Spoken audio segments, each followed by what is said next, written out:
मंत्री भरत गोगावले यांनी एक वक्तव्य केलं. मंत्री भरत गोगावले यांनी एक वक्तव्य केलंय की लाडक्या बहिणीचे पैसे हे नको त्याला दिले गेले, असे काही लाडक्या बहिणींनी कबुली दिली.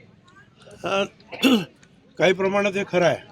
कारण आधी जे मला कळलं होतं ते नियम असा काहीतरी होता की एका घरामध्ये 2 महिलांना देणं, त्यांचं कुठे मोटर गाडी नसावी, बायसिकल नसावी, उत्पन्न म्हणजे गरीब लोकांना द्या. पण आता सर्रास फॉर्म भरले गेले आणि सर्रास लोकांना घेतला फायदा.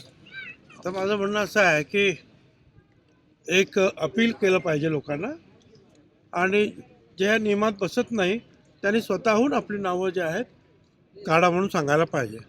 आणि जे पैसे दिले गेले ते आता परत मागण्यात काहीही अर्थ नाही. ते मागण्यात येऊ नये.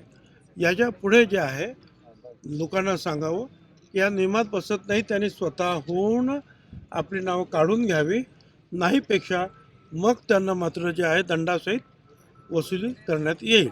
मागचं जे झालं ते आपण आपल्या लाडक्या बहिणींना अर्पण करून ते निवडणुकीपुरतं होतं असं होतं का काही?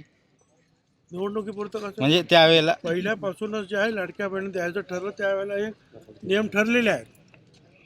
पण लोकांनी त्या नियमाचे पालन केलं नाही.